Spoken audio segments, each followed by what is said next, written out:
សួស្តីអ្នកគ្នាថ្ងៃយើងបន្តជាមួយនឹងរឿង Wing Breaker episode ទី1អញ្ចឹងសង្ឃឹមតែអ្នកមកថ្មីជួយចុច like ម្នាក់មួយផងហើយនឹង comment អ្វីក៏បានដែរបើរួចរាល់ហើយសូមតទៅមុខទៀតបាទនៅសាច់រឿងរបស់យើងឃើញក្មេងប្រុសម្នាក់កំពុងតែរៀបចំខ្លួនហើយនឹងកតាបហើយនឹងកង់របស់គាត់ដើម្បីទៅកាន់បណ្ណាល័យហើយគាត់ប្រាប់បងគាត់ថាគាត់ទៅបណ្ណាល័យហើយពេលនោះគាត់ក៏បានរៀបចំជិះកង់របស់គាត់ទៅហើយកង់ហ្នឹងគឺជាប្រភេទកង់ figure របស់យើងនឹងឯងពេលដែលគាត់រៀបចំជិះកង់ហ្នឹងយើងឃើញថាគាត់ពិតជាស្ទាត់ក្នុងការជិះកង់ហ្នឹងខ្លាំងមែនទែនហ្មងហើយកាន់មកកន្លែងមួយយើងឃើញថាមកក្មេង2នាក់គឺកំពុងតែនិយាយគ្នាគេថាពួកគេបន្ទាប់ពីចេញពីរៀនហ្នឹងពួកគេគឺនឹងទៅកន្លែង internet cafe ហើយភ្លាមហ្នឹងម្នាក់ទៀតនិយាយថាមែនហើយពួកយើងនឹងទៅកន្លែងហ្នឹងដើម្បីកាត់វីដេអូហើយនឹងលេងហ្គេមហើយយើងឃើញថាចៃចូលរបស់យើងជិះកង់នឹងលយម្ដងកង់ហើយកាត់មកកន្លែងមួយទៀតយើងឃើញថាចៃចូលហ្នឹងគឺបរោះកាត់មកបរោះនិងស្រី2នាក់កំពុងតែដេតគ្នាឃើញថាការជិះកង់របស់ចៃចូលហ្នឹងគឺវាអត់ធម្មតាទេអញ្ចឹងគឺយើងអត់ដឹងថាប្រព័ន្ធនៃការជិះកង់តាំងពីក្មេងរបស់គាត់ហ្នឹងគឺ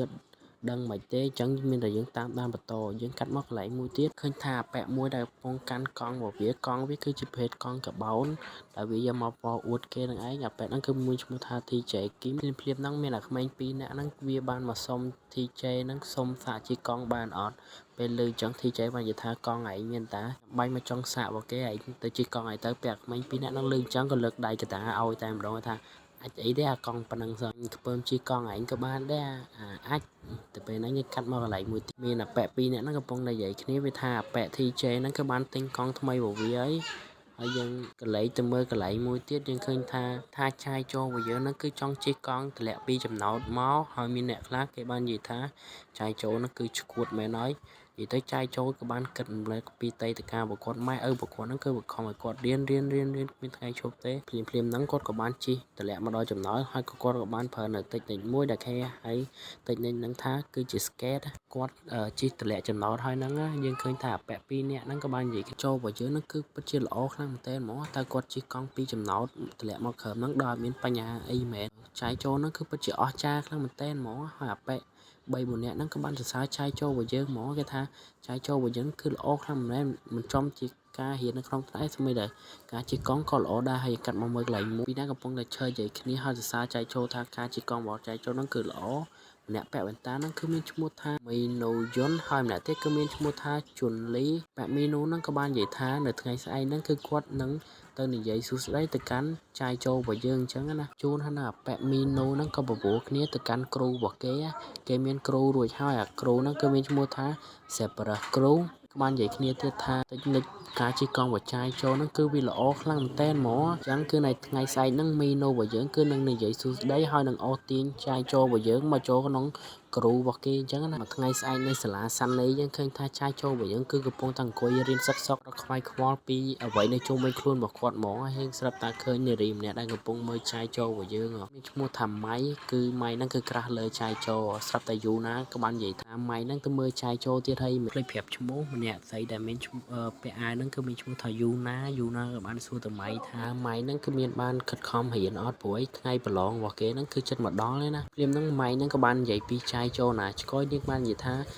យូណានាងមានដឹងអត់ថាចាយចូលថ្ងៃហ្នឹងចាយចូលជិះកង់មករៀនណាហើយយើងកាត់មកពាក់ចាយចូលហ្នឹងគឺអង្គុយគ្មានខ្វល់ពីក្បាលណាទេគឺគាត់គិតតែរៀនរបស់គាត់ហ្នឹងហើយហើយម៉ៃហ្នឹងក៏បាននិយាយថាចាយហ្នឹងគឺគាត់មានចរិតintrovert តាំងពីកំណើតគឺគាត់ចូលចិត្តតំណែងមួយអ្នកណានោះទេគាត់ហ្នឹងគឺគាត់តែខំរៀនតែប៉ុណ្ណោះគឺគាត់អត់ខ្វល់ពីសង្គមខាងក្រៅឬក៏ខ្វល់ពីអ្នកដទៃនោះទេមិនថាមាននឹងអ្វីកើតឡើងក៏ដោយគឺគាត់អង្គុយកាន់តែសភ័យទៅអាប៉ែចាយចូលហ្នឹងគឺអង្គុយងប់ជាមួយនឹងការរៀនតាំងពីដើមមកហ្មងគឺវាអត់ខ្វល់ទេយើងកាត់មកកន្លែងអាប៉ែមីណូតែអាប៉ែមីណូហ្នឹងមកដល់កន្លែងហ្នឹងព្រាមស្រីក៏បាននិយាយថាបងមីណូមកហៅអូនមែននិយាយថាអាប៉ែហ្នឹងគឺសបោស្នេហ៍មែនតើហើយម៉ៃក៏បានមើលហើយក៏បាននិយាយថាប៉ែមីណូហ្នឹងគឺវាមកក្នុងថ្នាក់ហ្នឹងគឺមកដើម្បីធ្វើអ្វីពេលអាប៉ែមីណូហ្នឹងឃើញយូណាមិនសូវខ្វាយខ្វល់ពីប៉ែយូណាព្រោះយូណាហ្នឹងគឺជាបងរបស់ប៉ែមីណូហ្នឹងក៏បាននិយាយថាគាត់ហ្នឹងមិនមែនឃើញបងស្រីរបស់គាត់ឈួតហ្នឹងទេហើយក៏បាត់លៀនតាទៅដាក់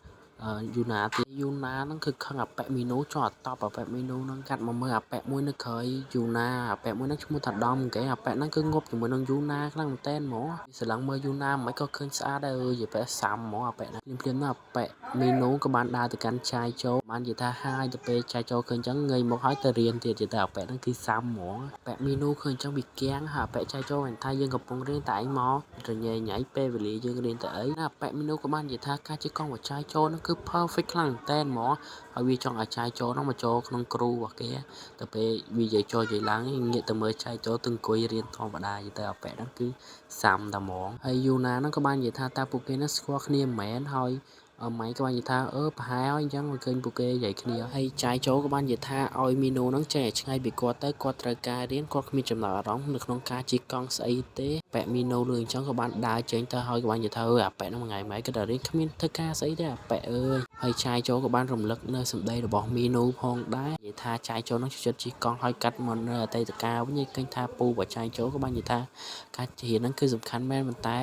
ចាយជោហ្នឹងក៏ត្រូវធ្វើអ្វីដែលគាត់ចូលចិត្តផងដែរកុំគិតតែរៀនហ្នឹងគឺពេកហើយគាត់ក៏បានធ្វើថាតើថ្ងៃអនាគតហ្នឹងចាយគឺចង់ធ្វើអ្វី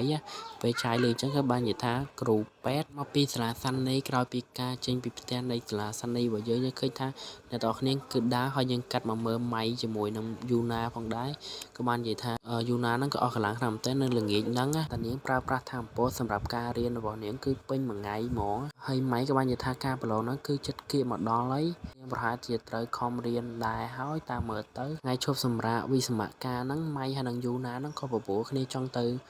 រៀននៅកន្លែងមួយអញ្ចឹងហើយក៏ចង់ទៅបោះតង់បោះអីសម្រាប់គ្រូបោះដែរហើយភ្លាមៗហ្នឹងស្រាប់តែមានអាប៉ែមួយហ្នឹងគឺមកតាមពីក្រោយហើយយើងបាច់និយាយច្រើនទេអាប៉ែហ្នឹងគឺអាប៉ែដំហ្គេងហ្នឹងហើយយើងមកប្រពូយូណាដើម្បីទៅមើលកុនរឿងស៊ុំប៊ីអីណាក៏យូណាលើអញ្ចឹងភ្លាមផាច់ម្ដាយគេថាពូអាប៉ែនោះអូយប៉ែដំហ្គេងហ្នឹងត្រូវម្ដាយវាក៏បាននិយាយថានេះគឺជាកាដូដែលយូណាផ្ដល់ឲ្យគេនៅថ្ងៃហ្នឹង